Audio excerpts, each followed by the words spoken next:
Right now on Hoosier News Source, after a boating accident, 2 IU students went missing. Days later, authorities recovered their bodies in Monroe Lake. We'll tell you what we know so far. And a convention center packed with guns, crowds, and controversy. We'll show you how Hoosiers reacted to the NRA coming to town on the tail of several mass shootings.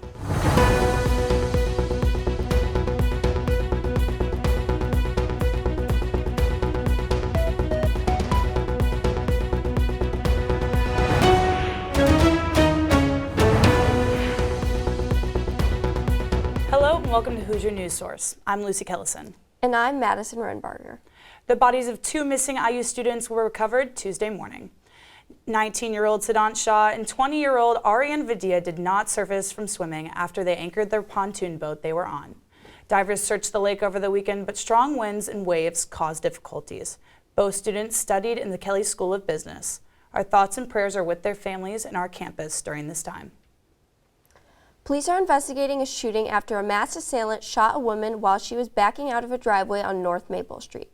The woman saw a vehicle stop behind her when someone wearing a mask got out of the vehicle and began shooting at her before speeding off. She drove to a nearby business on 17th Street while suffering from multiple gunshot wounds and asked for someone to call for help. The woman did survive, and police are asking for anyone with information or surveillance video that might help to come forward. The NRA convention took place in Indianapolis over the weekend, attracting thousands of convention goers as well as protesters. The event featured prominent Republican figures, including former President Donald Trump and former Vice President Mike Pence. Current Indiana Governor Eric Holcomb also spoke at the event. The convention attracted several dozen protesters outside of the entrance, many voicing their frustration over several recent mass shootings. There's a Second Amendment right in this country, and I feel like too many people think that that trumps the rest of our right to feel safe. And I don't think that's right.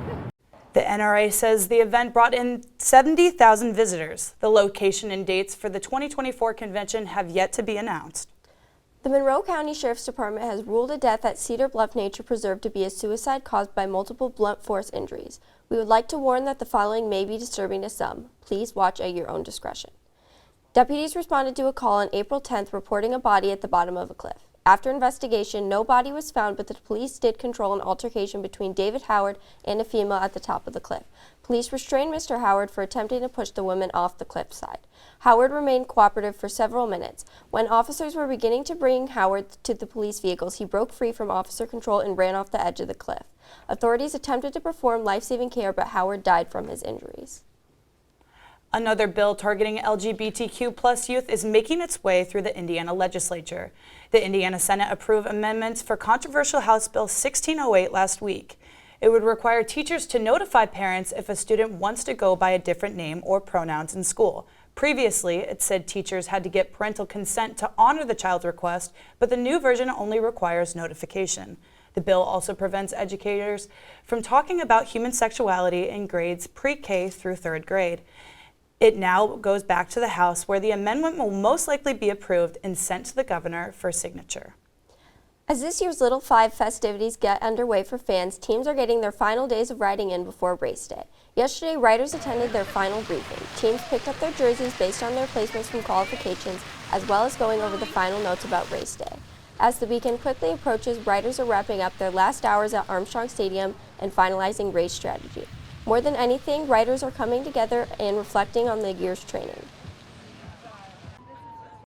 Yeah, so this race also means a lot to me. Being a senior, it's like the final chapter. Like, we're finally wrapping up everything that I've been working for. Like, last year was my first year racing, and that was just for funsies. It was just a fun little race, you know, got some experience from it. But this race just means a lot because I think we can do really well. You can watch both the women and men this weekend on Friday the 21st and Saturday the 22nd. Now for the latest on this week's weather. It felt like spring, then got cold again, then warm, and possibly cold again. Alyssa Heilmann is here to tell us what to really expect. Alyssa? Thanks, Madisyn. Go out and enjoy the weather today because it's some of the best that we'll have all week. At noon, we're seeing temperatures around 68 degrees with sunny skies. As we get later into the day, there will be some light cloud coverage that comes along. At 4, we're seeing our daily high temperature of 79 degrees, and then it's going to cool off from there. It's Little 500 week, the week we've been waiting for all school year, so let's see what the weather will be like for the races. The women's race is Friday at 4 p.m. Unfortunately, we're seeing rain in the forecast all day, with the chance of rain getting greater as that day goes on. The temperature is sticking around the mid to low 60s with cloudy skies. The men's race is starting Saturday at 2 p.m. There's a chance of rain again all day, with the percentage of chance being around 40 to 50%. Temperatures are low throughout the day, sticking around the high 40s and low 50s. Now let's take a look at the entirety of this week. Wednesday and Thursday, we're seeing the nicest days, which will bring warm temperatures and sunny skies. Then starting late on Thursday and going through to Saturday, we see cooling temperatures and high precipitation chances. The rain stops then on Sunday and brings the lowest temperatures of the week. Going into next week, we're seeing temperatures start to finally warm up again, with sun on Monday and possible rain showers on Tuesday. Have a great little 500 week. Stay safe. Back to you at the desk. Thanks, Alyssa. Coming up on Hoosier News Source, you may want to pay some extra attention to your commute to campus. We'll tell you about a long-awaited change to an accident-prone intersection. And as Earth Day approaches, learn how students are taking care of the campus. Stay with us.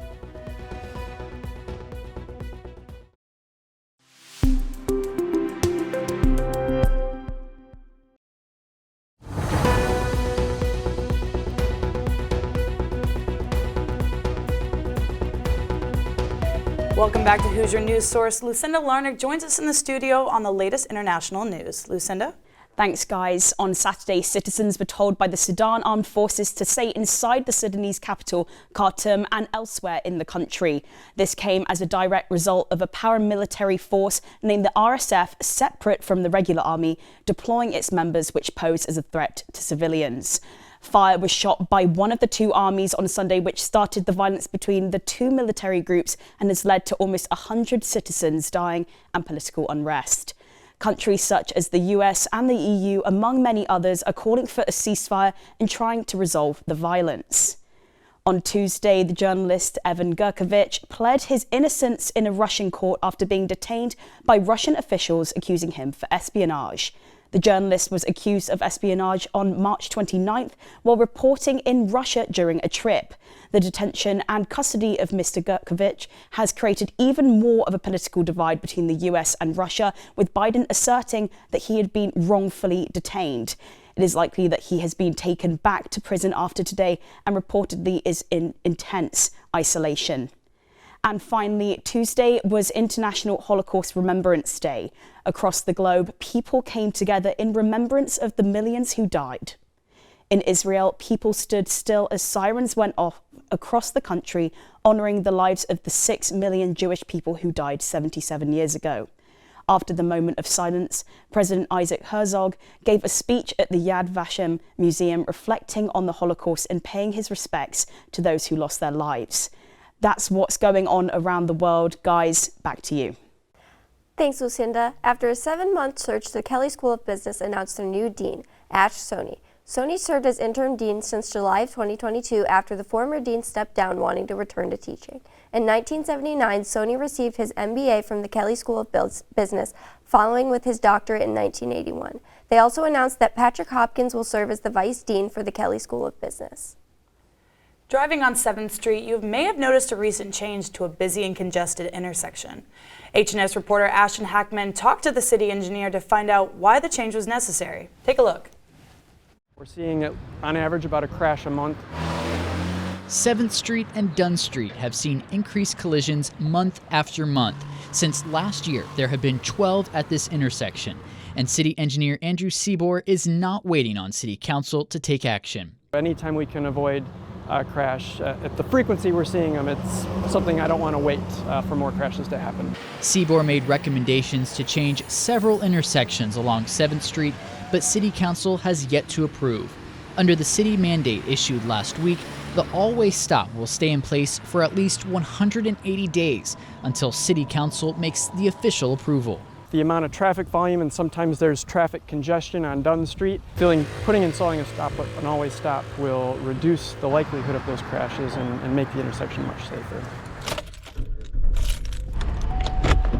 Driving through Bloomington is already confusing enough, especially with a high number of pedestrians and people riding a bike. But this new four-way stop at Dunn and 7th Street hopes to limit the potential number of collisions, stopping traffic on all corners.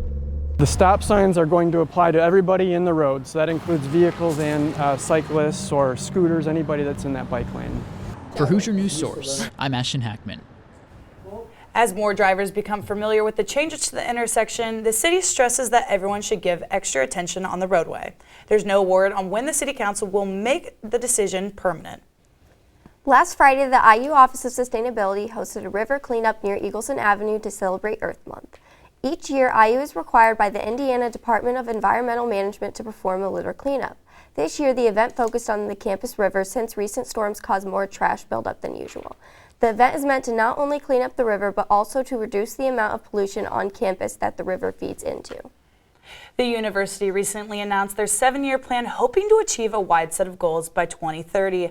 The Board of Trustees approved the overall university's 7-year plan, along with 8 individual plans pertaining to each campus, as well as the IU School of Medicine. Each plan follows 3 pillars: student success and opportunity, transformative research, and creativity and service to our state and beyond. For students here at IU Bloomington, they can expect to see goals related to career prep and inclusion, wellness, and support. Hank Joseph now joins us for the latest in IU athletics. Hank? Thanks, guys. Indiana baseball continued its winning ways with a doubleheader sweep over Illinois last Saturday. After losing the first of a 3-game series, Indiana would win the next 2 by a combined 15 runs. Sophomore first baseman Brock Tibbetts had 7 hits and 3 RBIs across the 3 games. Freshman right fielder Devin Taylor had 7 hits and 8 RBIs to earn his 3rd Big Ten Freshman of the Week. Indiana now finds itself in 2nd place of the Big Ten with 9 wins overall, which is the most in the conference. And after winning 23 games in a row, Indiana softball has hit a bump in the road, falling in 5 of its last 6. IU got swept in a 3-game series against conference foe Nebraska at home this past weekend after only dropping 1 game and at Andy Moore Field all season. In each game of the Saturday doubleheader, IU gave up multiple runs in the first inning that they were unable to claw back from. They now sit at 9-5 in the conference and 31-15 overall before they head to Rutgers next weekend. The women's tennis team fell to in-state rival Purdue last Saturday 4-1. With 3 matches unfinished, including 2 singles duels between the 1 and 2 players on each team, Indiana's deficit was too much to overcome. IU only won 1 game in their first 2 doubles matches in a rout. And only Nicole Teodescu would secure a win for Indiana in singles, winning 7-5, 6-3. That's all for sports in Bloomington this past weekend. Back to you guys at the desk. Thanks, Hank, and thank you guys for watching this week's episode of Hoosier News Source. Be sure to follow us on Instagram and Twitter at IUSTV News. I'm Madisyn Renbarger. And I'm Lucy Kellison. From Bloomington, Indiana, we'll see you next time.